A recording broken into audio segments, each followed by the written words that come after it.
Hello everyone, welcome to week 6 of the class. This is our week 6 lecture. We're going to shift gears a little bit this week and we're going to learn about the first half of prescriptive models. And the prescriptive model we're going to study is something called structured decision making. Our topics for this week's lecture are a very brief overview of structured decision making.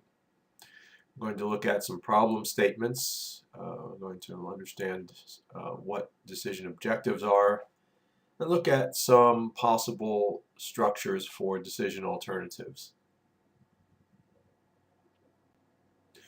Our learning objectives this week in the class are to enable you to differentiate among normative, descriptive, and prescriptive decision strategies, to apply an appropriate decision strategy to an environmental issue, and to justify an environmental decision outcome using rational, legal, and ethical criteria.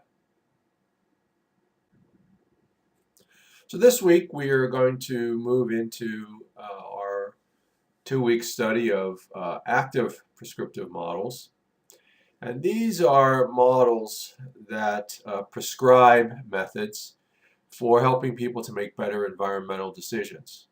And although the decision making for sustainability text lists a couple of different approaches, we're going to focus in this class on structured decision making because it's one of the most well-defined and most widely used approaches in making environmental decisions for both government and business decision makers. Structured decision making is a set of steps that comprise an overall process for making a decision. And so what they do is rather than just saying we're going to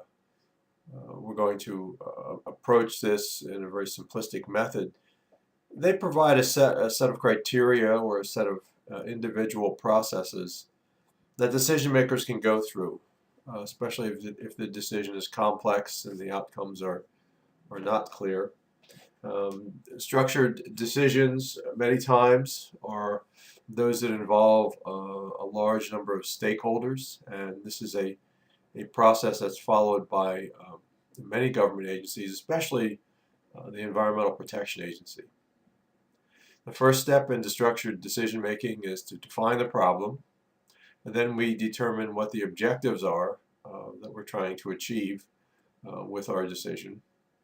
We look at some alternative ways of achieving those objectives, and then we assess the consequences of those alternatives.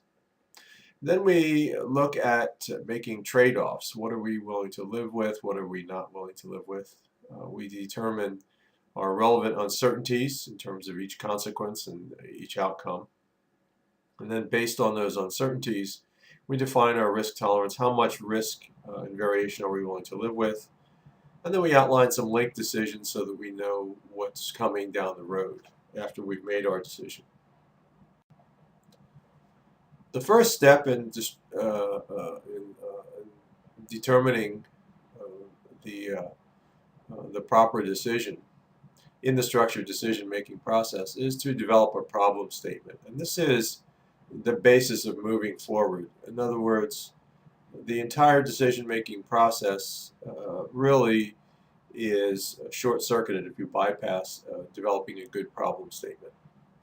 Now, a problem, we can define a problem as a gap between what exists and what should exist. And there are one or more reasons why the gap is important. So it's not, these reasons are known as triggers, something that would trigger you to make a decision. So these are things that are important to you as a decision maker. They are based on your values, again, and beliefs, and we'll cover a little bit more of that in weeks 9 and 10. But the idea here is that a problem is a gap, and the gap is important. And there's a reason why we are looking at this gap to resolve it.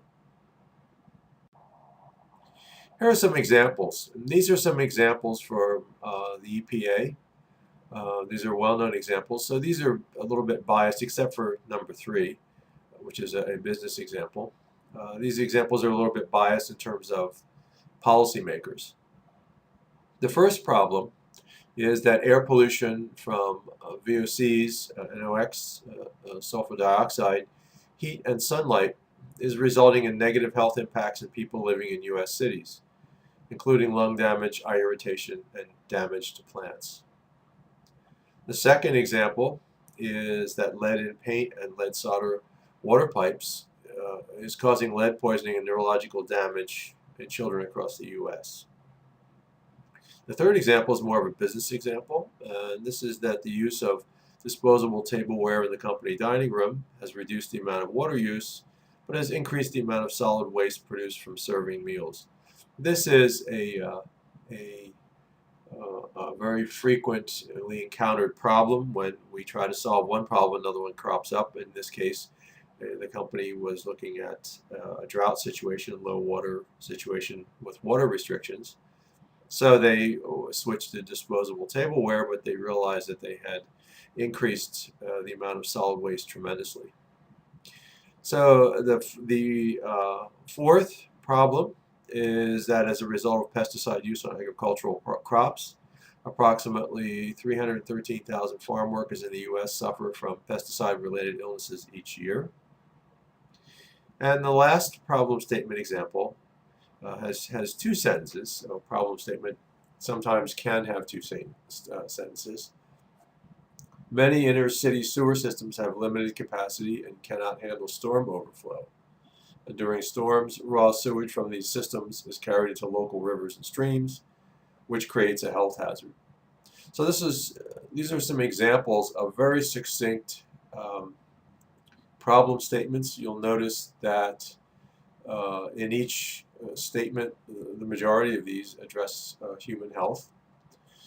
And you'll see that, like for example, in the first one, the scope is negative health impacts in people living in U.S. cities. So the scope is clearly defined.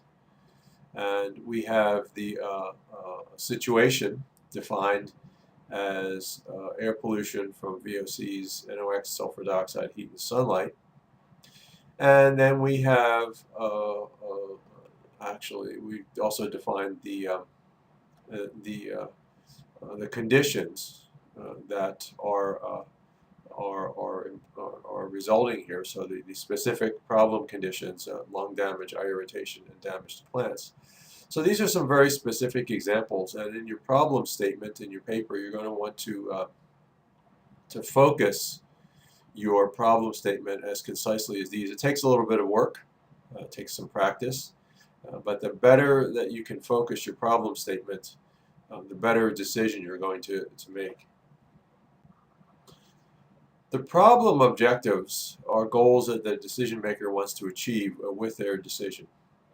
And one of the important points about objectives is that every objective needs to be operationalized. So it needs to have a success measure assigned. And so there's a couple of steps which are outlined in Smart Choices. The first step to develop some objectives is to identify what are the concerns around your particular problem. You would then work to clarify those concerns through either a group meeting or rewriting, and then convert them to specific objectives. You would separate the ends from the means objectives. An very important step is to clarify the meaning of each objective, and then test the validity of each objective. Does it relate back directly to the problem statement? And then assign a success measure. If you can't assign a success measure to an objective, then you don't have a good objective. Then you'll need to go back and rethink it. You need to go back and decide what it is that you want to accomplish here with your decision. Here's an example of some objectives. For the problem that lead in paint, lead solder water pipes is causing lead poisoning and neurological damage in children across the U.S. The end objective really is the optimal children's health. The means objective is eliminate lead in paint, and another means objective is eliminate lead solder in water pipes. An end objective is an objective that is important just in itself, and a means objective is an objective that's important as a way to achieve the end objective. And so what we want to make sure of is that we've separated both of these, and we don't make a decision merely on means, but we really focus on the end. This takes a little bit of doing. Um, the major cause of poor decisions is not focusing on the end objective and getting trapped in means objectives. In other words, how these are going to be accomplished, how we're going to get to our end, without really focusing on the end. And the best decisions have a balance of both of these, and they really stay focused. The process stays focused on end objectives. Problem alternatives are where the creative process comes in. And alternatives are choices that will be available to the decision maker. And this is where you want to generate as many possible alternatives to provide the widest possible choice set. If you don't have an alternative, you can't choose it. Simple as that. There's 4 types of alternatives that are listed in Smart Choices. I mean, the simple alternative is to simply just decide yes or no. But a more complex approach, one that we're going to embrace in this class, is that we have other alternatives to us than to just decide, because what we see is that there tends to be a bias towards I believe that they stated as business as usual. Let's just decide and get on with it. This, in many cases, is resulting, especially in business, resulting from pressure, time pressure, resource pressure.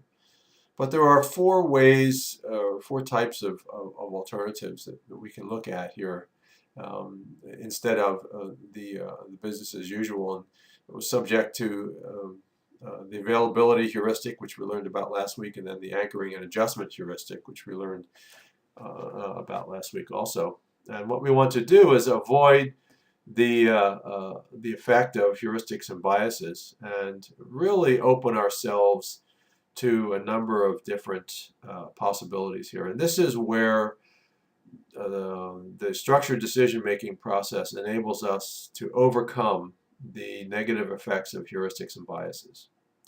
So the first set of alternatives, or first type of alternatives, is process alternatives. We can decide how we want to decide.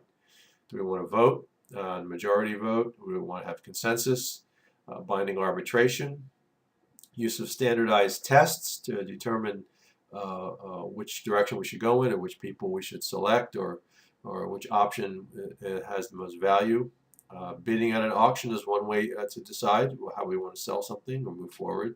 And again, the old coin toss, flip a coin, that's one way of deciding. So with a process alternative, we can look at how we can achieve our objectives. What's a process that we can use to get to a particular objective? Win-win alternatives are methods that will address the interests of all parties to the decision. So they really focus on what's the interest. In other words, not what's the specific numbers or the methods or the techniques. It's really what's the underlying interest of all parties. What does everyone want? And the win-win alternatives, when you really get into these, you'll find that they are very similar for many parties to a decision. And so understanding these and addressing these is a critical part of a decision-making process. There's some information gathering alternatives, possible ways to collect needed information. We could decide that one of the alternatives is we just need more information about our decision. And a time buying alternative. Let's just defer a decision until we've gathered information and done further analysis. The idea here is what we want to do is avoid simply jumping to conclusions and looking at alternatives that become readily apparent. Again, avoiding the effect of the availability heuristic. So what we want to do is make sure that we use rational analysis and generate a wide variety of alternatives so that something that may not be immediately apparent becomes apparent, and in many cases is the preferred alternative. So our conclusion. Our problem statements focus all decision-making efforts. The better a problem is stated, the better the decision process will flow in the structured decision-making method. Developing a problem statement is an iterative process. It can take one or more passes through um, the problem consequences alternatives stage. You may want to go back after you've thought about the problem, objectives, alternatives, and maybe even into consequences, and go back and rethink your problem statement. Maybe it needs to be more concise.